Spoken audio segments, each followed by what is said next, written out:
Oi, eu sou Matheus Ferreira e seja muito bem-vindo a mais um episódio do GKPBcast, um espaço para a gente discutir com mais profundidade sobre tendências e cases de sucesso do universo do marketing e da comunicação.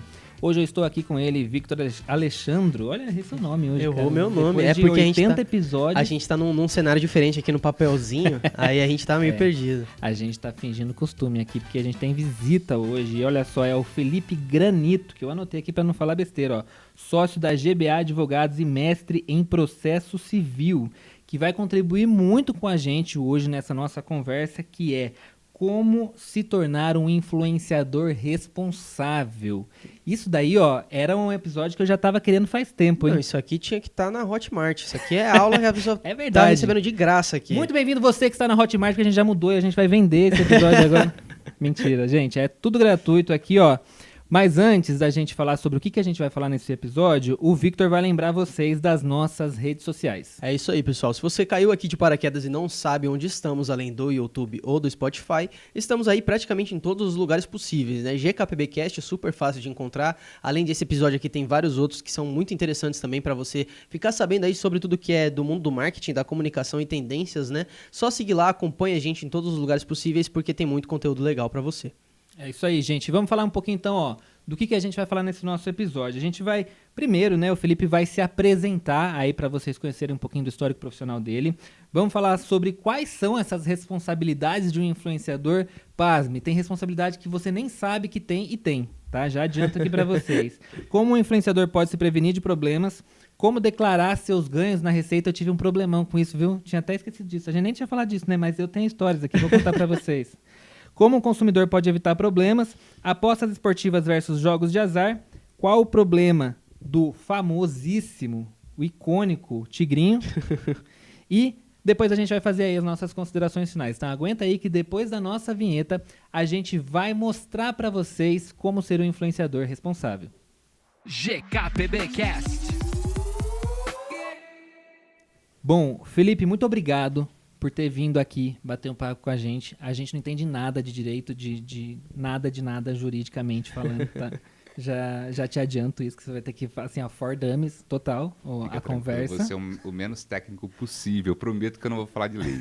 A gente tava falando, antes de começar aqui, né? Tava falando de Suits, aí ele falou que Suits já tem um linguajar limpo. Imagina se não tivesse, que já não dá pra entender nada direito. Que eu cheguei do direito na minha vida foi assistindo Suits. Essa é toda a experiência. Mas é romântico, que eu tenho. é romantizado demais. Né? Vamos começar então, pra galera que conhecer um pouquinho melhor você, o seu trabalho. Conta aí pra gente quem que é o Felipe, como que começou essa história aí nessa sua profissão até você chegar hoje. Legal. Bom, primeiro prazer estar aqui com vocês, obrigado pelo convite. Vou falar um pouquinho de mim, falo um pouquinho do escritório, falo porque a gente enveredou então também para essa área voltada para a responsabilidade do influenciador. Enfim, bom, eu sou advogado, eu sou de Mococa, sou do mais interior ainda do estado de São Paulo. É 19 lá, né? Lá DDD? É 19 também. Todo 19 mundo é a última cidade 19. do estado, depois já é Minas já. A gente fala que é quase mineiro. Mas então, comecei a minha vida profissional lá em Campinas, me graduei em Campinas mesmo. Sou mestre em processo civil pela PUC, dou aula de processo civil na PUC Campinas também, sou professor de processo civil do curso de pós-graduação e eu sou sócio fundador do GBA. O que é o GBA? O GBA é um escritório de advocacia empresarial, ele nasceu como advocacia empresarial e se aprimorou como advocacia empresarial. É um full service empresarial que a gente chama, né? Tem as 3 principais áreas do direito, que é civil, trabalhista e tributário, totalmente concentradas para a advocacia de empresa. Trabalhamos com 2 focos: estruturação e reestruturação de empresas que estão passando por crise financeira. Nós crescemos muito nesse segmento e, consequentemente, também estruturação de pequenas e médias operações. Estruturação financeira, estruturação jurídica, estruturação tributária. E olhando para isso, o escritório ele tem tem quase 10 anos, na verdade. O escritório ele foi fundado em março de 2016. A gente comecei eu, mais 2 sócios, e hoje nós somos quase 60 pessoas no time. E chegando esse mercado de influencer digital, nós começamos a perceber que todo esse trabalho que a gente desenvolvia para estruturação empresarial, seja societária, patrimonial, tributária, ele era necessário também para esse público. Por quê? O que está acontecendo? Está acontecendo há 10 anos, mas muito mais intensamente nos últimos 5 anos. O dinheiro está mudando de mão. Sim. E esse nicho, que não deixa de ser um nicho empresarial, porque ele está totalmente ligado com o empreendedorismo, talvez não tenha todas as obrigatoriedades que uma empresa tem, mas totalmente ligado com o empreendedorismo, ele está cada vez maior. E o capital envolvido nesse tipo de demanda também está cada vez maior. Os influenciadores ganham cada vez mais e tem cada vez mais impacto na influência do poder de compra. Então, está tendo uma mudança significativa do poder do dinheiro. Acontece que eles não são estruturados. Perfeito. A gente falou que a gente fez um episódio sobre Cazé TV versus Globo. E a gente falou muito disso, que o Cazé TV ele conseguiu basicamente aí 50% do faturamento que a Globo conseguiu. Pensa o tamanho do Cazé TV em equipe, o tamanho da Globo e a história que a Globo tem. Os caras estão fazendo metade do que a Globo fez nas Olimpíadas em cota de patrocínio. É impressionante, né? Pensa 10 anos atrás, isso era completamente impensável. A Globo era quase que insubstituível. E essa realidade não existe mais. Sim. Não existe mais. O influencer tem muito mais poder do que uma grande celebridade global. Muito mais poder. Legal. Então, tendo essa percepção, então, baseado nisso, a gente começou a desenvolver essa estrutura para a organização desses players. Por quê? Começa a ganhar dinheiro do nada. E muitas vezes não tem uma preparação para isso. Então, o dinheiro começa a entrar, mas ninguém pensa o que tem que fazer, como eu declaro isso, que imposto que eu tenho que pagar, que estrutura societária eu tenho que ter, o que eu faço com o meu patrimônio, quanto tempo vai durar. O primeiro cheque de 100 mil que entra na conta do influenciador, o que ele vai fazer? Ele vai financiar um carro. Quanto tempo vai durar isso? Uhum. E os impactos financeiros depois? Então, é um horizonte muito grande para se trabalhar, para se entender e dá para ajudar muita gente nisso. Então, não, muito legal. E aí foi até interessante de você tocar nesse ponto do poder do influenciador, porque muita gente acha que ser influenciador é você ter lá os seus números, divulgar, ganhar dinheiro, mas não é só isso, né? Eu queria que você trouxesse aqui também um pouco da responsabilidade do influenciador, tanto do nível de responsabilidade com o jurídico, assim, dele mesmo, como ele tem com as outras pessoas, né? Não é só chegar lá e divulgar qualquer coisa, porque você pode acabar criando problemas não só para si mesmo, mas principalmente para o seu público, né? Perfeito, Vitor. O poder ele está umbilicalmente ligado com a responsabilidade. Sim. Então, quanto mais influência ele tem, mais responsabilidade ele tem. O que ele fala numa divulgação, num vídeo, aquilo lá tem um propósito. Não é à toa que as grandes marcas estão investindo muito mais em influenciador do que na mídia tradicional. Não é à toa. O impacto econômico é infinitamente maior, porque o público é direcionado. Então, o que ele está falando, ele vai... O nome acompanha a realidade, ele é um influenciador. Sim. Tá? E ele traz uma responsabilidade também. Como que a gente consegue classificar isso do ponto de vista jurídico? Tá? Se a gente tomar por base a legislação que regulamenta esse profissional, nós não temos uma legislação específica, nós temos leis amplas, nós temos o Código Civil, nós temos sim o Código de Defesa do Consumidor em muitos dos casos, embora ele não seja o prestador de serviço, ou o distribuidor do produto, ou o dono da produção daquele produto, ele participa da cadeia como influência, é o mesmo ato da propaganda. Então é como se fosse um ato publicitário. Ele segue as mesmas responsabilidades, inclusive a legislação é a legislação que rege a publicidade, que vai trazer a figura do influenciador, né? Eu acho que tem isso, né, um pouco. Eu acho que muitas vezes, eu falo assim, da vivência que eu tenho, né? As pessoas acham que tá na internet, meio que tá isento da legislação, né? Não tem um pouco dessa sensação, assim, que, não, mas eu sou da internet, isso daí não é, o CONAR não serve para mim, qualquer coisa, sei lá, o Código de Defesa do Consumidor, isso aí é pra loja que tá aqui na rua, não é para mim, né? Ou então, o mais comum que a gente tem ouvido ultimamente não, eu só divulgo. As pessoas entram e fazem porque querem. Entra quem quer, eu só tô divulgando. É por isso que existe a lei. E realmente, essa daí é uma premissa básica que quase todos têm, tá? Então, eu estou na internet, a internet é mundo sem lei, não é? Não é de jeito nenhum. Nós temos marco civil na internet, nós temos regulamentação tributária, muita regulamentação tributária, mas principalmente qualquer ato praticado dentro da internet, ele está no ambiente, no território nacional. Se ele está no território nacional, ele está regido pelas leis do Brasil, todas, sem exceção. A lei ela é geral e abstrata. Prometo que eu não vou entrar nisso. Prometo. Mas o que significa ela ser geral e abstrata? Ela é geral porque ela vale para todos, vale para o território nacional inteiro. E ela é abstrata porque ela não fala de um caso concreto. O influenciador que fez. Não. Ela fala de uma maneira que não demande uma aplicação concreta só, mas ela precisa do caso concreto para ser aplicada, mas ela regulamenta tudo. Então, o mercado inteiro é regulamentado pela legislação. O de influencer, o digital, o de internet, idem. Legal. As responsabilidades civis, penais, trabalhistas são as mesmas. Então, e isso traz como consequência a criação da existência da responsabilidade civil. E aí, o que é o ponto muito importante, talvez o mais importante? O influenciador que divulga determinado produto, ele responde sim, às vezes objetivamente. E aí a gente entra numa minúcia um pouco grande da responsabilidade civil, mas o que significa? Quase, tá? Responsabilidade objetiva e solidária. É mais ou menos considerar que ele responde igualzinho o cara que está produzindo aquele produto ou serviço. Entendi. Responde, inclusive tem um processo recente, uma obrigação de fazer um processo combinatório, né? Contra o Gustavo Lima, Neymar e um site de aposta esportiva. E o processo é um processo que a gente tem ele como um precursor, porque muito possivelmente ele vai virar um processo de onde vai surgir um precedente.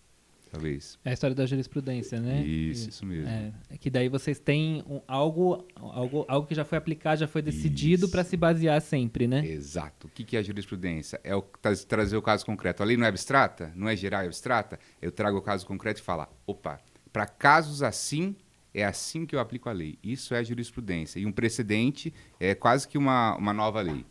Isso é legal, porque às vezes as pessoas ficam tentando entender... por que alguns casos têm tanta mídia, né? Se fala tanto deles, que eles vão definir muitas coisas, né? Óbvio, são pessoas muito famosas, muito conhecidas e que já dariam mídia por conta disso. Mas esse caso ele tem uma relevância muito grande porque ele vai definir dali para frente como todo mundo vai enxergar a aplicação daquelas leis, né? Isso, exato. Não, e é muito legal ver também essa questão da objetividade, por quê? Porque muitas vezes a própria pessoa que consome o conteúdo daquele influenciador não tem essa noção de que aquele influenciador é tão culpado quanto, né? As pessoas meio que caem na conversa do próprio influenciador de que ele é isento dessa responsabilidade. É muito legal ficar sabendo disso. Até mesmo eu, assim, ficava um pouco confuso com relação de até onde o influenciador tem realmente culpa de algo que ele está divulgando, né? Eu acho que tem os dois casos, né? Acho que tem realmente pessoas que são muito humildes, que têm pouco conhecimento acerca desses assuntos, que não sabem, e tem aqueles que se aproveitam do fato de que ainda é um território muito incerto para falar, não, mas eu não sabia, não. O problema é que o humilde que não conhece a lei e o que está fazendo de maneira ardilosa respondem da mesma forma. Cara, a lei vale para todos. Sim, e é por isso que é importante se prevenir ao máximo, né? Muita atenção. As prevenções, elas têm que estar... Porque o que acontece? Pela aplicabilidade, então, subsidiária do Código Civil e do Código de Defesa do Consumidor, ele vai responder por aquela divulgação que ele está fazendo se ele, de fato, induziu, tinha conhecimento que era um ato ilícito, não se precaveu. A responsabilidade civil, ela acontece quando eu tenho imprudência, imperícia, e isso faz com que ele tenha que estar atento ao que ele está divulgando, tem que conhecer o produto que ele está divulgando, mas muito mais do que só conhecer o produto que ele está divulgando, ele tem que entender se ele não está... como no caso dos bets, por exemplo, que ficou super famoso, não do bet, mas do tigrinho, dos jogos de azar, que ficou muito famoso. O influenciador, ele ia lá e ele colocava uma tela teste e simulava ganho. Ele sabia disso, ele sabia que ele estava simulando. A responsabilidade é objetiva, ele vai responder junto por todos os danos causados àquele público. E isso está cada vez mais em voga, né? Cada vez mais sendo tratado pela mídia. Então, essa atenção é necessária. Uma boa organização contratual, até onde vai a responsabilidade, até onde estende, por exemplo, em tempo, em dilação de tempo mesmo, a possibilidade de veicular aquela imagem. Vamos lá, você recebe uma pequena marca que quer fazer uma divulgação, isso aí principalmente para influenciadores menores. Eles vão remunerar por aqueles posts, e aquele post ele vai ficar gravado como destaque no Instagram ou na rede social daquela marca por muito tempo. Muito tempo. E aí, até onde vai o limite disso?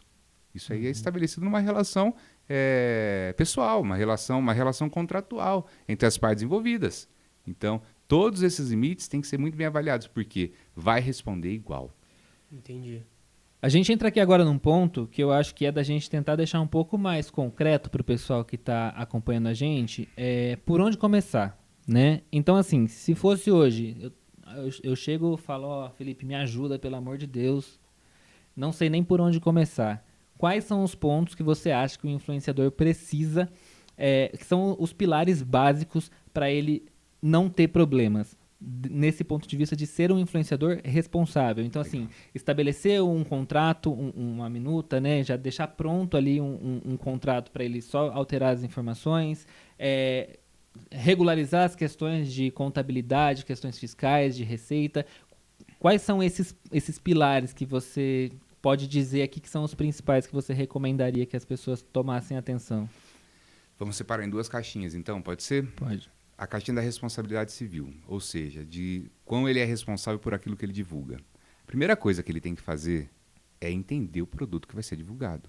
Então, se ele não tem expertise para saber se isso é legal, se não é legal, se tem demandas, eu vou falar de um caso meio abstrato, só para vocês entenderem. Tem uma loja de móveis planejados, por exemplo. Ela comete algum ato ilícito? Não. É uma indústria que faz móvel planejado. E ela começa a contratar vários influenciadores. E ela começa a crescer, crescer, crescer. E ela para de entregar. E ela continua fazendo divulgação. E ela só recebe dinheiro por quê? Porque a pessoa que está comprando confia naquele influenciador. Aquele influenciador está falando aquilo, ela vai acreditar e ela vai fazer o investimento. Só que ela não recebe mais. E eles começam a ver isso em grande escala. Até onde vai a responsabilidade do influenciador? É isso que tem que ser tratado, é isso que tem que ser analisado.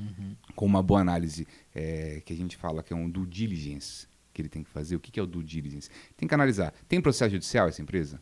Tem processo de execução fiscal? Tem processo de consumidor? Tem processo criminal?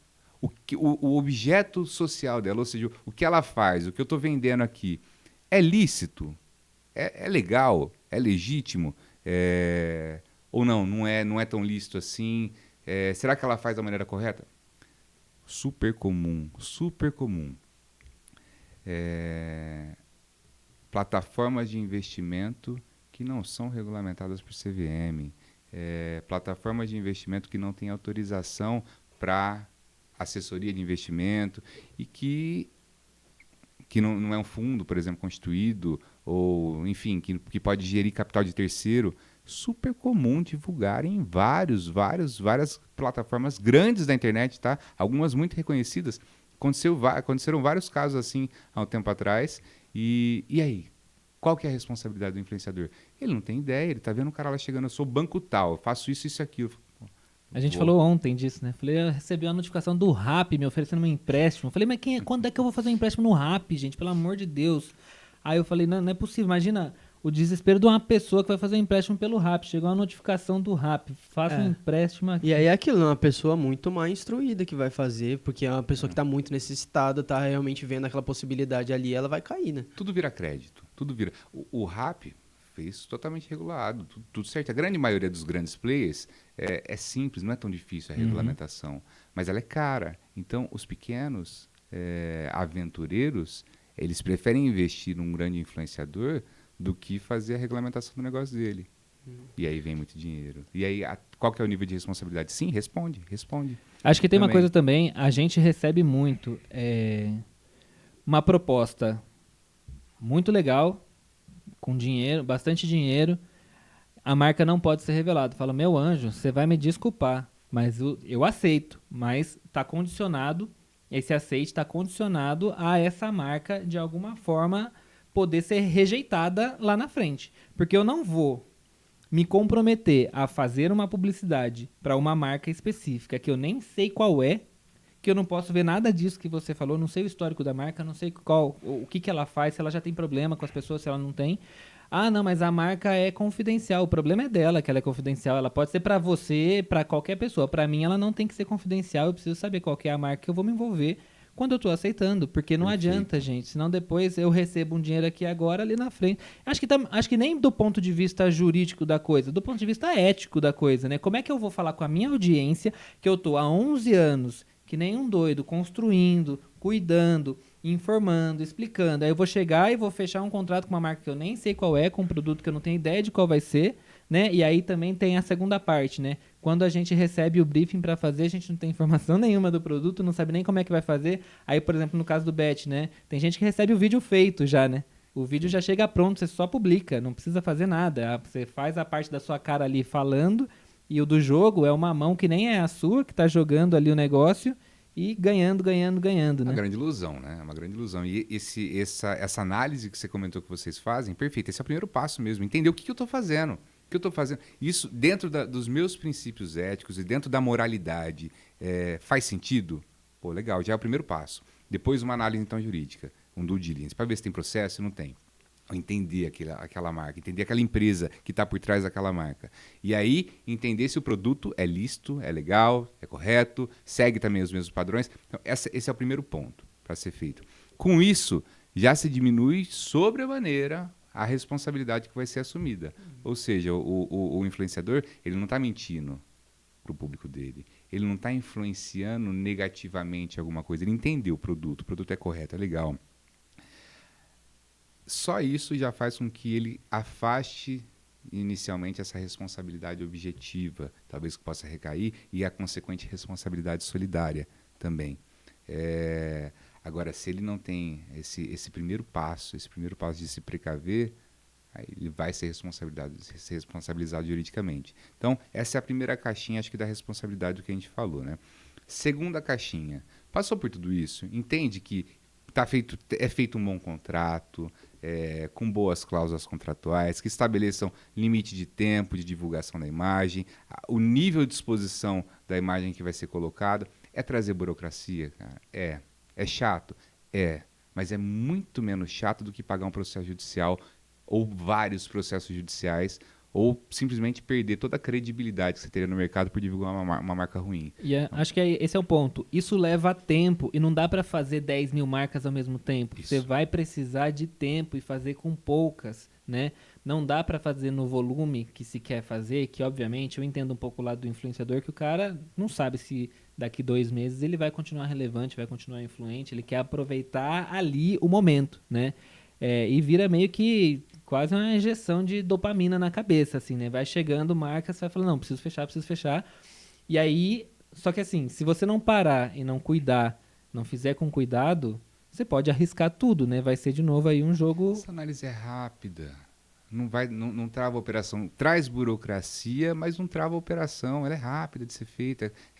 São informações que um advogado, um escritório vai ter assim, em horas, dependendo do nível de urgência. Então é simples, não inviabiliza. Traz burocracia, mas a burocracia é melhor do que as consequências de uma responsabilidade civil não analisada. Certamente. Te deixa à mercê de um trabalho que é inteiramente a sua responsabilidade, né? Você não fica pela sorte, eu vou fazer aqui, se der, deu, se não der, não deu. Tanto no sentido que você falou primeiramente do influencer, ele saber com quem ele está lidando, vai ficar um pouco mais verídico, porque às vezes a gente recebe briefing de empresa que o briefing é assim, meu produto é bom. Você não... Tem gente que faz. Nossa, tem gente que faz. Isso, se você pesquisa... Dizer que é bom. Assim, dizer que é bom. Dizer que você experimentou, que você provou, que você vivenciou e é bom. Eu fiquei... tá. E aí tudo bem, beleza. Vai ter gente que vai fazer, mas é aquilo. Tá contando totalmente com a sorte. Quando você passa a ter esse processo. Eu acho que também é uma coisa que você falou de trazer burocracia, mas eu não imagino que seja uma burocracia que vai se repetir com muita constância, né? A partir do momento que você passou pela burocracia maior, de ter todas as etapas já bem construídas, essa burocracia vai ser mínima, só se atualizando a cada novo contrato, né? Perfeito. Passou uma vez, analisou uma vez aquele objeto social, aquela empresa, aquele negócio, pronto, está superado. Se for mudar o escopo, aí tudo bem, reavalia, mas com uma reavaliação muito mais rápida. Sim. Então, é uma burocracia que é simples de se resolver. Simples de se resolver. E é essa a primeira caixinha, né, da responsabilidade. A segunda caixinha, isso é muito comum, é dinheiro que vem rápido. Não é uma construção que vai demorar anos para começar a gerar um pouco de capital. A construção ela demora anos, sim. Tem muito que estão há muitos anos fazendo, só que na hora que vem é de uma vez. E é muito rápido. O aumento ele é desproporcional com o convencional de mercado. Ele vai crescendo cada vez mais de maneira muito exponencial. Ou seja, isso traz visibilidade do Estado. Uhum. O influenciador que não está regular do ponto de vista tributário, societário, ele pode ter grandes consequências. Nós temos o Pix hoje. Todo mundo transaciona por Pix. O Pix não existe à toa. Não foi à toa que foi uma ferramenta criada pelo próprio Estado. O objetivo é que tudo fique concentrado. Esse é o papel do Estado, é fiscalizar o que está acontecendo e receber os tributos, e a carga tributária ela existe por uma série de fatores sociais, e, enfim, nós não vivemos numa anarquia, nós vivemos no Estado. Sim. E esse crescimento de rentabilidade traz muita visibilidade. As consequências, vamos tentar trazer uma realidade prática. O cara começa a colocar 100 mil por mês na conta, ele vai lá, vai fazer 1 milhão no ano de rentabilidade. Tudo na pessoa física. Ele não pagou IRPJ em cima disso. Ele não declarou, ele não justificou essa movimentação, não abriu uma empresa que trouxesse justificativo, não emitiu nota, enfim. Recebeu tudo na física. A multa e o imposto que ele teria que pagar, algo em torno de 30% aproximadamente, 27,5%, dependendo do valor envolvido, enfim. Vou colocar 30% para facilitar, ele teria que pagar lá 30 mil por mês de imposto. Nós estamos projetando isso aqui para um ano, em cima de um valor de 1 milhão no ano, 300 mil ele teria que pagar de imposto, né? Não pagou. Caiu na fiscalização, entrou na malha fina. Isso aí vai ser embutido com multa, com juros. Esse valor, ele vira quase o valor que ele recebeu numa execução fiscal, que vai penhorar tudo que tem na conta, tudo que tem no nome, enfim. É imprescindível que ele se programe, que ele se prepare, que ele faça corretamente as declarações. Esse mesmo caso que a gente deu como exemplo, se ele coloca dentro de uma PJ, ele cria uma empresa de intermediação de negócio, e aí são vários quinais que ele pode utilizar, tá? Vários objetos sociais que ele pode utilizar, mas o mais comum é intermediação de negócio ou marketing, enfim, ele tem uma empresa para isso. Ele vai emitir nota?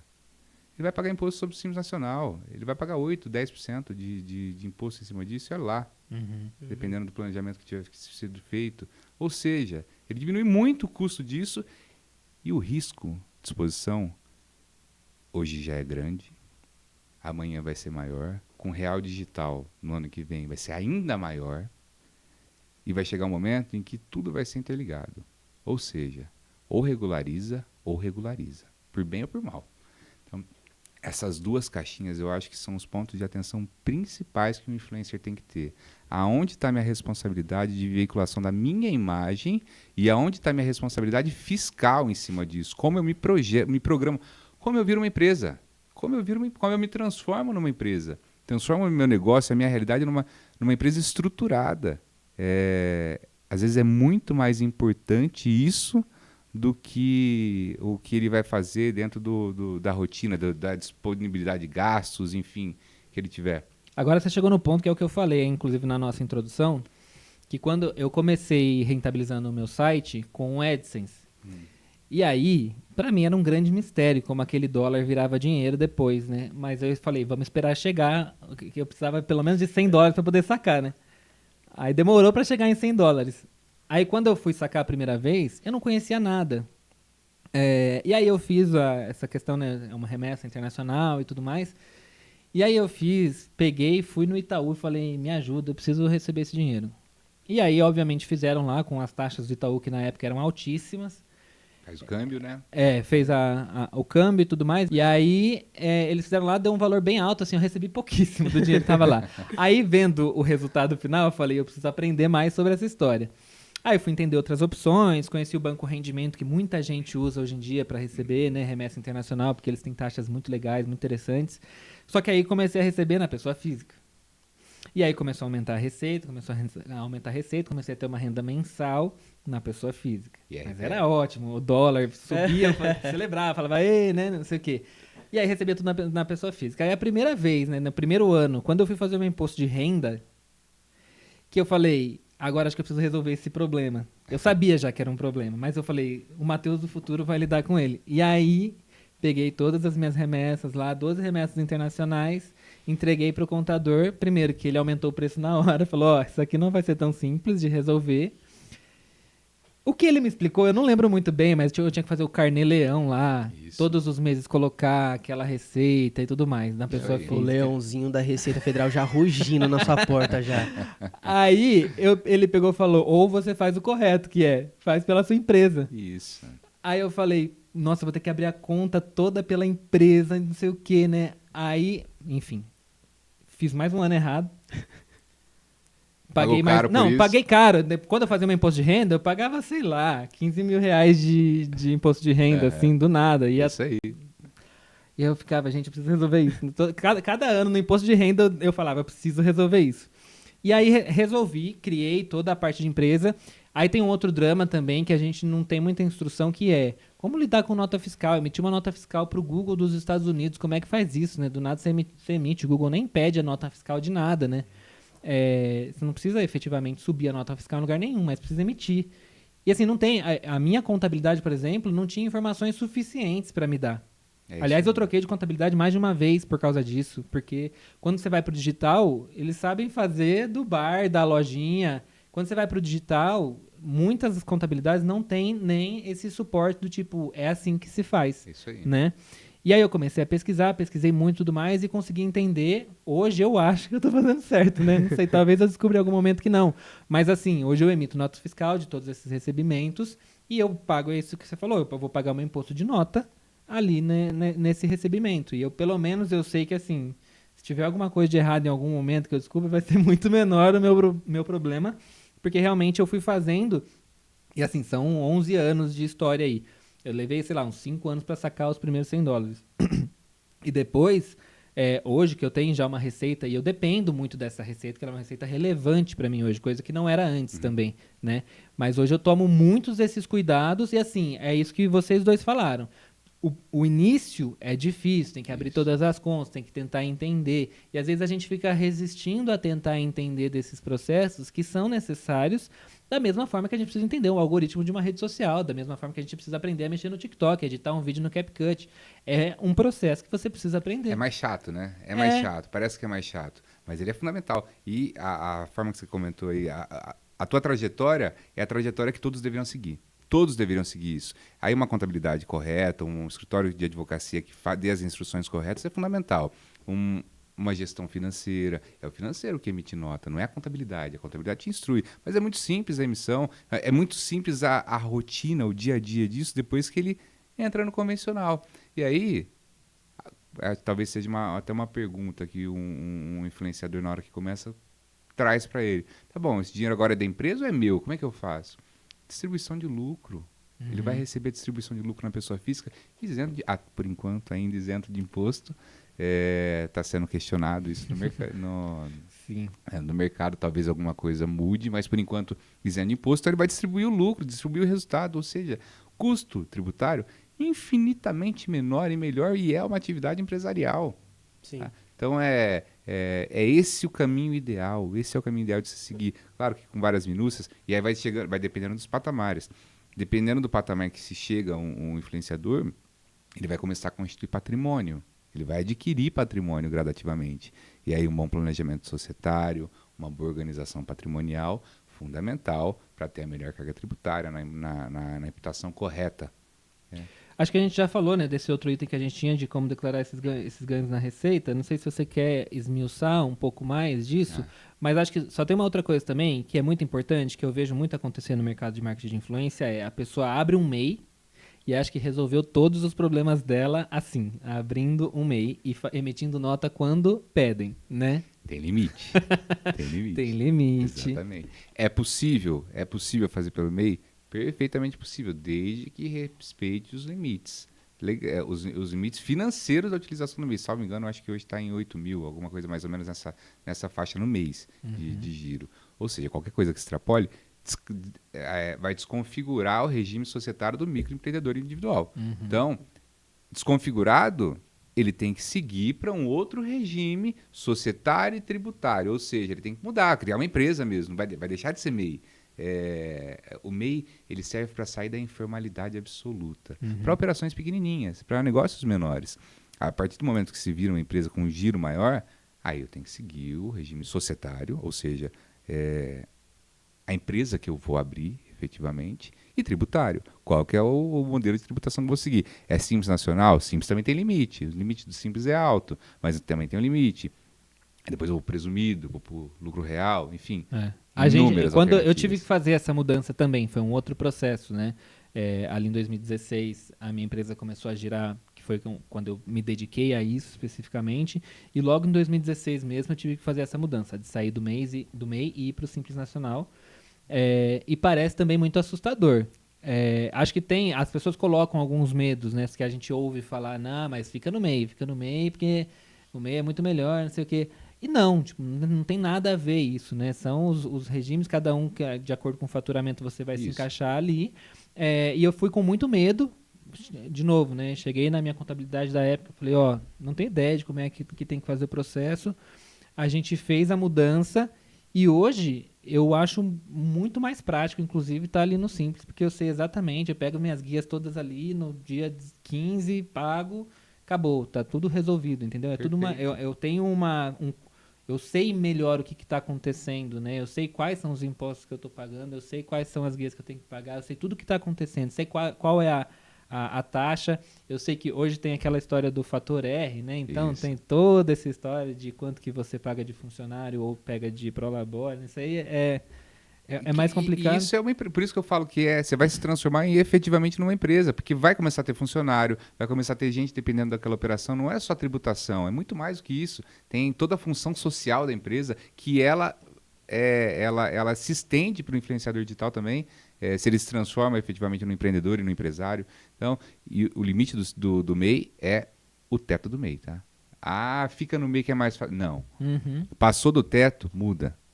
Passou do teto, tem que seguir os padrões legais. Como a gente falou agora, às vezes é mais burocrático, é mais chato, mas é muito melhor do que receber uma surpresa depois. Sim, sem dúvida. Eu queria puxar a nossa conversa aqui agora, como a gente tem, felizmente, um público muito amplo, a gente atende influenciadores aqui que assistem a gente, mas a gente atende também muitas pessoas que são consumidores, estão ali acompanhando o conteúdo dos seus influenciadores favoritos. Como é que essas pessoas podem se prevenir de cair em alguma armadilha aí de um influenciador que ele está divulgando e às vezes o influenciador não sabe, mas a gente tem que saber, a gente tem que estar ciente. Como que a gente pode se prevenir disso? Legal, Vitor, legal. A compra realizada baseada na influência de um influenciador digital, ela é a compra realizada baseada na influência de uma televisão. É tudo igual. É tudo igual. Eu tô me baseando em alguém, então tem um viés social aí, psicológico gigantesco. Eu estou me baseando na opinião de alguém para fazer uma coisa para mim, certo? Existem limites do nível de influência. A primeira coisa, acho que a premissa básica não existe milagre, não existe grande rentabilidade. Aonde entra esse mercado maior da responsabilidade? Em grandes promessas, em promessas absurdas, em promessas que são... Vamos lá... É completamente desarrazoado pensar que uma pessoa coloca R$100 num site de aposta, por exemplo, e que isso vai virar do dia para a noite 200, 1.000. É completamente... E aí, só parte desse pressuposto. Se todo mundo fizesse isso, estava todo mundo milionário. Sim. Todo mundo estava milionário. O maior investidor do mundo, historicamente, tem menos de 2% de rentabilidade mensal historicamente. certo? Então, qualquer coisa que extrapole o limite da razoabilidade tem que ser avaliado, tem que ser analisado. Tem que ter, então, um mínimo de zelo na análise do que está se prometendo. Primeira coisa. Segunda coisa, tem tanto site de reclamação, tanto site, entra no Reclame Aqui, olha aquela empresa no Google, vê a avaliação que ela tem.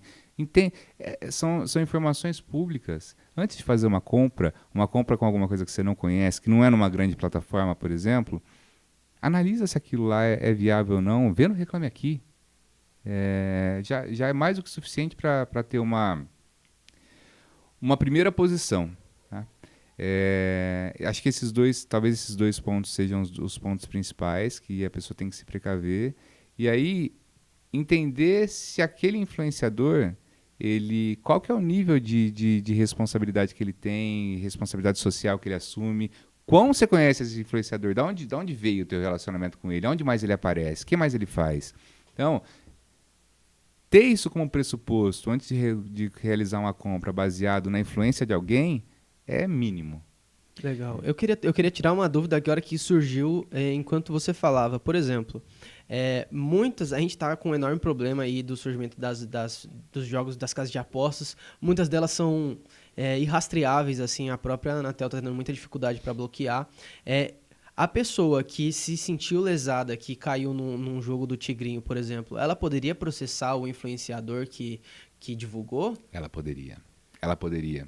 Sim. Como que funciona? E provavelmente ela vai. Por quê? Em algum momento ela vai. Não, exatamente por isso. O que acontece? Como funciona no Brasil? Para uma empresa existir na internet no Brasil, ela tem que ter sede aqui, com um representante legal. Vimos agora o que aconteceu no X, né? Sim. Todo o movimento que o Elon Musk teve que fazer, tirando o representante legal aqui, foi bloqueada a plataforma. Aí ele vem com a Starlink, cria um vínculo direto. Enfim, o Brasil consegue bloquear, em alguns casos. Em outros é mais difícil. Ele trocou lá, acho que o VPN, né? E com a troca do VPN, não é só ele que faz isso. Qualquer um consegue. Consegue dar acesso aqui para o público brasileiro. Só que está fora da jurisdição brasileira. E está fora da legalidade também. É ilegal. Qualquer plataforma que trabalhe aqui no online não tenha uma sede no Brasil, com um representante legal no Brasil, ela não pode operar. Uhum. Ela não pode operar aqui. Então, quem é a única pessoa que aquele consumidor lesado sabe que está aqui, sabe que é brasileiro, influenciou na compra e tem responsabilidade, às vezes solidária e até objetiva, dependendo do zelo que ele não teve na hora de fazer a divulgação. É o influenciador. Entendi. Legal. E é contra ele que ele vai. Fica aí, ó, meus amigos que estão perdendo dinheiro com o Tigrinho aí, ó. Pode ir lá processar o pessoal. A minha mãe já me ensinou que não existe dinheiro fácil. Não existe. E eu sigo esse ensinamento dela, me evita muitos problemas na vida. Ensinamento para todo mãe, mundo. Né? Exato. Você tocou num ponto que eu acho que é muito interessante também para quem está seguindo esses influenciadores, que é conhecer sobre o influenciador. Porque eu acho que também, óbvio, tem muitas responsabilidades envolvidas, mas também a gente tem que ser um seguidor responsável. A gente precisa ser um influenciador responsável, uma empresa responsável, mas precisa ser um seguidor responsável, né? E o que é ser um seguidor responsável? Entender qual que é o benefício daquela influência na sua vida, né? Porque, não, seguir porque eu quero saber a fofoca da fulana de tal. Beleza, se isso é algo que traz algum benefício para você, não tem problema nenhum. Mas e o que mais que está trazendo para você? Está te fazendo gastar dinheiro com coisas que não fazem sentido? É a pessoa que depois chega lá, gente, mas eu só divulguei. Tem um influenciador que lançou um banco no nome dele, né? E aí deu um baita de um problema com esse banco, ele foi literalmente para as redes sociais e falou, não, eu só licenciei o meu nome, a empresa que fez isso daí não tem nada a ver comigo, gente. Fez a conta quem quis, não tenho nada a ver. Qual é o sentido disso, entendeu? Assim, você realmente quer seguir uma pessoa que tem uma atitude como essa? Não faz o menor sentido. Então, acho que também fica a dica aí dessas pessoas que são seguidores tenha critério. Exato. Na hora de seguir, né? Sim. Parte do pressuposto que se ele está vendendo alguma coisa, ele está ganhando com aquilo. Não está vendendo só porque ele gosta. É claro que a divulgação ela é construída da seguinte forma, eu gosto desse produto é legal, esse produto é interessante, eu uso esse produto. Legal. Mas parte do pressuposto que ele está fazendo isso porque ele está tendo algum tipo de rentabilidade. Sim. Necessariamente. E isso no micro e no macro. Às vezes ele só está fazendo aquilo porque é uma propaganda, é uma publicidade. E muitas vezes nem aparece. Muitos que já é outra ilegalidade, porque é necessário. Exato. Isso aí é outra coisa. Tem muita marca que chega pra gente e fala assim, não põe publicidade não. A pessoa escreve publicidade com número no meio do publicidade pra disfarçar que é publicidade. Fazem de tudo, né? Põe um escrito em preto no fundo preto. E muitos não colocam os que estão começando, cara. Os que estão começando, que estão... muitos influenciadores, o sonho da vida é ser um influenciador. A pessoa não tem nada, está construindo a vida dela inteira. Vem uma oportunidade, ela quer aproveitar, ela precisa do dinheiro daquilo. Então ela acaba falando, tá bom, não vou colocar nada. Não, tem que ter. É fundamental para trazer esses critérios de responsabilidade. Então, se for para olhar até onde vai o risco que eu quero assumir, entenda que o risco que você pode assumir pela necessidade de ter aquela divulgação, aquela marca, ele pode ser muito maior no futuro. Sim. Então, quem tem aresta lá para trás, vai olhar para elas. Eu acho que também não dá para contar com a sorte, né? Garanto para vocês todos que estão assistindo a gente aqui que quem já teve algum tipo desses problemas que a gente está falando que podem acontecer, nunca mais vai deixar de tomar cuidado antes de fazer, não é mesmo? Sem dúvida. Às vezes esses problemas são irrecuperáveis. Sim. Às vezes eles geram dívidas impagáveis. Trabalhando com reestruturação empresarial, muitas vezes nós vimos isso. Vamos trazer isso para a realidade convencional do mercado tradicional. Uma grande corporação, se ela assume uma responsabilidade de ter sonegação, que é exatamente isso que o influenciador que não paga imposto faz, ele sonega. Se ela assume essa responsabilidade, às vezes a consequência da multa tributária, do crédito tributário, depois de uma fiscalização, são tão altos que fica impagável para a operação dela. E é um problema que ela nunca mais vai conseguir resolver. Gera crise financeira, gera processo criminal, gera uma infinidade de coisas. Sim. Então, é melhor ter atenção. E aí tem também a questão do influenciador, vai muito mais além, né? Porque você vai ter todos os problemas jurídicos possíveis e sua credibilidade ainda vai pro ralo. Não dá pra se desligar de você mesmo, né? Tem gente que faz um rebranding pessoal, né? Tem muito influenciador que faz isso, né? Agora eu sou outra pessoa. Mas não pega muito, né? Aparece a camiseta branca, fala, gente, quem me conhece Novo sabe. corte de cabelo, assume um segundo sobrenome e Sim. tá tudo certo. Vamos entrar aqui mas agora, o CPF então. continua o mesmo. Exatamente, não tem o que fazer. Sujo, por sinal. Vamos entrar aqui, então, agora trazendo num ponto aqui que eu acho até engraçado, porque eu também tenho essa dúvida aqui, que a aposta esportiva, ela é diferente do jogo de azar? Quais são os critérios que definem essa diferença, assim? Então vai lá, Bet/Tigrinhos, né? Bet/Tigrinhos, a legal. briga do século. Isso. A aposta esportiva é diferente. A aposta esportiva ela foi efetivamente regulamentada em 2018, mais ou menos, mas já era uma realidade mais próxima, muito mais próxima. Quem nunca ouviu falar do amigo, do tio, do pai que apostava no jogo de futebol, apostava em cavalo, seja lá o que for. Sim. Tudo bem, tinha a sua irregularidade dentro do mercado, mas até entre muitas aspas, tá? Entre muitas aspas, porque não é um jogo de azar. E o que é ilegal no Brasil, o que é uma contravenção penal, é o jogo de azar. O jogo de azar é, entre aspas, um crime. Ele é ilegal. Então, em 2018, houve a regulamentação das apostas esportivas, das plataformas de aposta esportiva. Isso não se confunde com o tigrinho e com os jogos de azar. Os jogos de azar, eles não são recepcionados ainda. Claro, tivemos mudanças muito recentes, tá? O Brasil aparentemente está realmente caminhando para a regularização disso. Não sei se agora, depois dos 3 bi gastos do Bolsa Família, isso só no Pix, tá? Isso é surreal, né, cara? Só o Pix. Não considera cartão de crédito, Tudo bem que, via de regra, não pode usar mais cartão, mas basta colocar uma empresa de cobrança no meio lá que passa a tarjeta de cartão normal. Uhum. Então, isso só no Pix, 3 bi. Imagina isso só em agosto. É muito surreal. É surreal. Triste, então, né? talvez o movimento mude, tá? Mas a gente estava praticamente caminhando para voltar bingo, voltar possibilidade de cassino. Grandes players do mercado já estavam olhando para isso. Uhum. Tá? Grandes fundos já estavam olhando para isso. Uhum. Agora, acho que todo mundo tirou o pé por conta dessa publicidade péssima que o mercado virou. Mas, aposta esportiva, regular. O que é aposta esportiva? Eu eu parto, na hora de fazer uma aposta esportiva, eu parto de um pressuposto de conhecimento. Eu conheço, por exemplo, futebol, eu entendo daquele mercado, eu sei o que pode acontecer, eu sei minimamente aonde pode chegar, quem é o melhor, quem tem mais tendência de conseguir X, Y ou Z, aquele resultado. Então, eu faço um aporte de capital sempre baseado em uma expectativa real, de um planejamento mesmo, de um conhecimento que eu tenho técnico. Só tem que ter alguns cuidados. Uma outra coisa que a gente pode falar de cuidado até que a pessoa deve ter numa aposta é colocar um limite, né? Tem que ter um limite. Pô, cheguei naquele limite, sai, senão vira vício. Sim. Então, aposta esportiva é isso. O tigrinho e os jogos de azar, não existe uma preparação prévia. É irrelevante o teu conhecimento. Não, você vai colocar lá numa máquina de caça-níquel, vai dar play no negócio e vai deixar rodar. É sorte pura. Sorte entre muitas aspas, porque o sistema ele é desenvolvido para que a máquina ganhe muito mais do que o player. O problema é que eles extrapolam. Cassino é assim. Todo cassino é assim. A máquina vai ganhar mais. Só que eles têm um limite de razoabilidade. Tem que ganhar. Nesses online, a máquina ganha 99,9% mais. E aí você não consegue nem sacar o dinheiro. Não sabe nem de onde está. Sim. E não tem contra quem ir. Em quem que vão?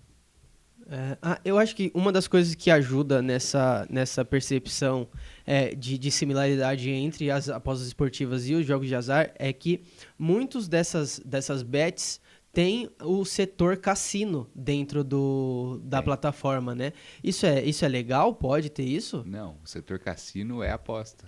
É jogo de azar. É a maneira que eles encontram de parecerem legais, né? Foi assim que começou. Começou em 2018 lá, começou um boom, né, nas apostas esportivas, e vai apostas esportivas. Foi crescendo muito depois disso, depois de 2020, foi crescendo cada vez mais. E aí eles começaram a incluir os cassinos dentro das plataformas, devagarzinho. E foi tomando uma proporção e uma rentabilidade muito maior. Muito maior. E aí começaram a ser criados só os jogos exclusivamente de azar. E não são regularizados no Brasil. Inclusive, antes de todo esse movimento que estava tendo de retomada da regularização do sistema de jogo de azar, eles todos ficavam fora. Estavam rodando no Brasil, mas a hospedagem sempre foi, acho que Singapura, vários lugares. Agora a gente tem o bloqueio, né? Mais de 2.000 sites diferentes foram bloqueados, mas é isso, a internet é aberta, a gente não tem uma internet restrita, onde as pessoas precisam se cadastrar para serem acessíveis no Brasil. É um trabalho recorrente, né, que vai ter que ser feito. Tem que derrubar a plataforma. Tem que derrubar a plataforma. Tem que ir um por um para ir entendendo. E o apostador também tem responsabilidade. A própria contravenção penal estabelece uma possibilidade de pena pecuniária do apostador também. É interessante. Aí, Só que isso é pouquíssimo falar, porque a pena ela é convertida em multa. Eu acho que, se não me engano, vai de 2.000 a 200.000, alguma coisa assim. O apostador ele está fomentando aquele negócio, que é ilegal, que é ilícito. Então ele está ativamente. Foi uma alteração na lei de contravenções penais de 2015, se eu não me engano, a inclusão disso, dessa previsão, da forma que ela foi colocada, inclusive falando de internet. Apostas dentro da internet. Tá? Então tem responsabilidade também. É que, vou ser muito sincero, nunca vi num caso concreto isso acontecendo. Legal. Legal. É interessante saber que existe isso, faz muito sentido. E aí eu queria até entrar um pouco nessa questão do problema específico, né, do famoso tigrinho. Eu acho que você já deu alguns indícios aí de grandes problemas do tigrinho, mas eu queria trazer aqui claramente qual que é o maior problema, né? Eu parei na estrada e tinha uma máquina do tigrinho, especificamente, com o logo do tigrinho e tudo, no meio do, tipo, um grau da vida, mas era um aleatório também. Eu vi, foi que você postou o story. Eu fiz um story, falei, gente, não é possível que criaram uma máquina do tigrinho, tipo um computador lá, logado em alguma coisa, mas aí já tava aqui no estado de São Paulo? Cara... Tá voltando da onde? Acho ousado, hein? Ousado. Tudo bem, se for uma máquina de brincadeira, de jogo de brincadeira, tudo bem. Se não for uma máquina de aposta, caça-níquel mesmo, né? Não, eu acho que era no sentido caça-níquel. Eu acho que assim, Os caras já estavam em outro nível, eles falsificaram a identidade visual do Tigrinho, entendeu? Aí é ousado, É o ápice do desafio da lei, entendeu? Mas cara, isso traz um risco social gigantesco. Pensa bem, nós estamos falando de 3 bi do Bolsa Família que foi direcionado para compra só no Pix. Sim. Nós estamos falando de um percentual gigantesco desse capital que é utilizado. Tem muita gente simples, extremamente endividada. Consequências reais, tá? Reais. Consequências reais que nós vamos começar a enxergar quem vai sofrer. Banco de primeira linha. Muito. Banco de primeira linha abre limite de cartão de crédito. Calote. Adoidado. Vão sofrer calote. Vai ter impacto econômico, vai ter impacto fiscal, impacta no país todo. O percentual de representatividade desses jogos de azar, de bets, se eu não me engano, tá? Se não me falha a memória, no primeiro semestre desse ano ou no final do ano passado, nós estávamos falando de 1% do PIB movimentado.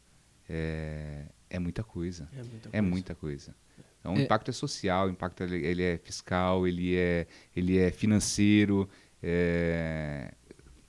E aí uma crise financeira, a crise financeira que atinge uma família pequenininha, sozinha lá, e a crise financeira que atinge um grande empresário, o efeito prático disso, social, pessoal, dentro de casa, é gigantesco, é avassalador. Então, é muito sério. O tema ele é muito sério mesmo. Sim. Falta debater, né? Esse tema acho que precisa ser muito debatido ainda, né? Porque o que a gente estava comentando, né? O porquê da liberação. Óbvio, imposto. Estamos falando de arrecadação tributária. Mas adianta uma arrecadação tributária aqui para destruir uma série de outros negócios ali na frente, né? Então acho que é isso que vai precisar ser calculado, né? Qual que é tem que estar dentro da legalidade. O impacto negativo, né? Isso, perfeito. Tem que ser. O Estado tem que analisar isso muito mais profundamente. Não foi à toa que aconteceu.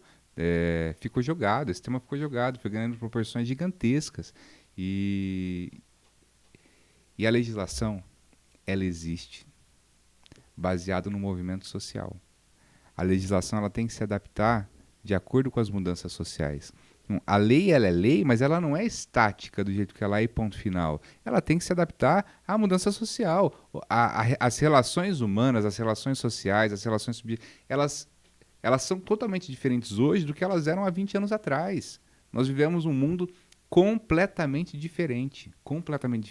Então tem que ter adequação legal.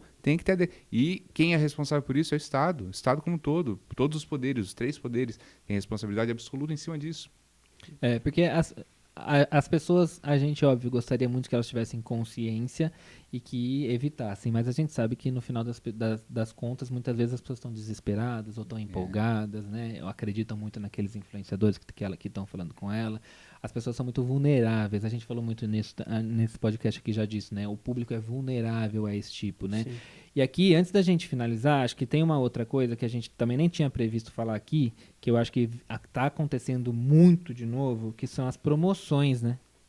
Influenciador adora crescer base com promoção. Então, curtiu aqui meu post, seguiu meu perfil e mais 15 outros perfis, vai ganhar vou sortear um iPhone. Não tem registro, não tem nada. É proibido pelo próprio Instagram, é proibido do ponto de vista legal também do Brasil você fazer sem o registro correto do sorteio. Vocês lidam com isso também? Sim, o sorteio ele tem que ter regulamentação. Então, tem que seguir algumas premissas de regulação do sorteio. Se ele tiver regular, perfeito, pode ser feito. Não é à toa que o Instagram proíbe. Ele segue os princípios legais quase que internacionais, né? Então, o sorteio ele tem que estar regulamentado para acontecer. Se não tiver, qual que é a consequência? Inúmeras, inclusive criminais, dependendo da situação e de como ele é feito. Tem casos polêmicos que não tem sorteio nenhum. Tem casos polêmicos que a arrecadação foi altíssima e que não tinha bem para ser sorteado, ou que ele não foi. Ou então que o sorteio é simulado. A gente vê de vez em quando até alguns memes, né? Que a pessoa vai lá, joga todo o papel pro ar, milhares e sai do bolso o papelzinho na mão. Isso aí é responsabilidade objetiva. Vai responder civil e até criminalmente. Civil em que sentido? Patrimônio, restituição patrimonial. Gastou tanto com isso, vai ter dano moral. São 1.000 pessoas? São 100 mil pessoas? É das 100 mil pessoas. Entendi. Então, Por isso que os órgãos de defesa do consumidor, principalmente, têm que estar muito atentos a isso também. Bom, pessoal, chegamos aqui no final desse nosso papo. Daria para ficar aqui, ó, pelo menos mais umas 3 horinhas fáceis, né? Só que aí depois ele ia me mandar a conta da assessoria jurídica que ele tá dando aqui pra gente. Mas é isso, espero que tenha ficado claro para vocês. Acho que pra gente deu para entender muita coisa sobre desde de como estruturar a sua empresa no início, né? Cuidados que você tem que ter. Essa questão de sorteios, de qualquer coisa que envolva sorte, jogo de azar, é muito, muito, muito séria. Parece uma grande brincadeira, tem até um tigrinho para ficar divertido, mas não é, né? A gente está falando de coisas muito, muito sérias e que devem ser levadas com seriedade, porque, inclusive, eu ouso dizer que a gente vai começar a ter um pouco mais da dimensão dessa seriedade a partir de agora, com esses casos, com esses julgamentos que vão acontecer. Até de aposta esportiva, né? Perfeito, a gente tem exatamente. Agora jogador simulando cartão. 600 empresas, né, que já foram, sites que já foram descadastrados pelo Ministério da Fazenda. Isso aí vai acontecer cada vez mais. Nós vamos ver isso daí cada vez mais nos tópicos. E que bom que a gente veja, né? É importante, é muito importante a gente ter essa noção de como isso está causando problema. Esse dado de 3 bilhões no Pix do Bolsa Família é acho que assim, dos maiores choques sociais, principalmente porque muitas dessas plataformas elas incentivam que o depósito seja no Pix. Então, eu acho que tem um pouco disso também que você falou agora, de ser um tigrinho, é um coelhinho, essa infantilização. Tem casos de professor falando que as crianças estão jogando tigrinho nas escolas. Eu acho que é um problema que ele precisa ser acompanhado, assim, quase que próximo, assim, sabe? Como com a nossa sombra. Ter esse respaldo jurídico aqui também é muito rico, é muito interessante a gente poder falar sobre isso aqui, né? É isso, o Felipe já está convidado para outros 5 episódios de podcast, tá? Tá aceito. E eu queria deixar aqui um espaço para você, então, falar para o pessoal que quiser seguir, quiser entrar em contato com você, aonde que eles podem te encontrar. Legal, então, prazer mais uma vez estar aqui com vocês. Obrigado pelo convite. Vai ser um prazer falar mais sobre esse tema. Contem sempre comigo. Eu sou péssimo em rede social, tá? Meu assessor de imprensa tá aqui, vai ficar bravo comigo. Mas eu tenho Instagram e LinkedIn principalmente. Então, LinkedIn é o profissional. Felipe Granito, você me acha lá. Instagram Felipe Granito ou Fê Granito, vai me encontrar lá também. A gente coloca tudo aqui na tela para facilitar para as pessoas e aí também a gente já pergunta para o assessor de imprensa direto. Tem as redes podem também. me chamar. As redes também da própria GBA Advogados, né? Tem redes, dá para seguir, dá para o pessoal acompanhar mais de perto lá. GBA Advogados, em qualquer lugar, vocês encontram a gente. Show, muito legal. Pessoal, Felipe, mais uma vez, muito obrigado por estar aqui com a gente. Esse papo foi muito legal, eu adorei, porque eu fiquei aqui assistindo de camarote o papo acontecer, né? Obviamente, tem muita coisa legal aqui nesse episódio que, como o Matheus falou, dá para trazer mais uns 5, assim, para falar sobre esse assunto. Pessoal, você que está assistindo a gente aí, não se esquece de avaliar no YouTube, principalmente deixar o seu like aí, se inscrever no nosso canal, dá 5 estrelas também no Spotify. A gente tá caindo aí na quantidade de estrelas do Spotify, né? Tá com 4,6, isso é uma vergonha, né? Hater safado foi lá. A gente tá trazendo conteúdo de qualidade aqui que poderia muito bem ser uma aula. Felipe tá aqui, trouxe Falar nisso, você tem aula, curso? Dá pra pensar nisso aí, hein? Pois é. Verdade. Eu tô te falando que eu sou péssimo por internet. É verdade. Dá pra fazer porque tem muito conteúdo, muito respaldo jurídico, principalmente para essas pessoas que são influenciadores. A gente vai convencer ele em breve, vai sair um curso aí de como ser um influenciador responsável. Perfeito. É o nome desse episódio já, né? Ó, já tá aí, já tá pronto. Legal. Essa aqui vai ser a aula introdutória. Assim que a gente terminar esse podcast, a gente liga a câmera para gravar o curso dele aqui já. E aí você pode acompanhar também a gente nas nossas redes sociais pessoais, né? O Matheus Matheus Ferreira no LinkedIn e Geek Publicitário no Instagram. Eu sou o Victor Alexandro no LinkedIn e Victor A. Alexandro no Instagram. Você também pode seguir o gkpb.oficial para ficar por dentro de todas as novidades do universo do marketing e da comunicação. E a gente se vê no nosso próximo episódio. E agora também novidades do universo do Tigrinho. Não, que isso. Calma, que a gente tá com a advogada aqui. Novidades jurídicas. Ah, tá. Aí sim. Todo mundo que for condenado, eu vou postar no Instagram a partir de hoje. É isso aí. A plataforma que tá pagando, na verdade, tá te enganando, não tá pagando nada. Tá? A única que eu aceito que me engane é a do ursinho do shopping. Nossa, A gente tem que... Vamos processar esses ursinhos do shopping aí. Essa daí, a gente já gasta dinheiro sabendo que vai dar errado. Se decepcionar. É isso aí, Legal. pessoal. Até a próxima semana. Um abraço a todo mundo. Tchau.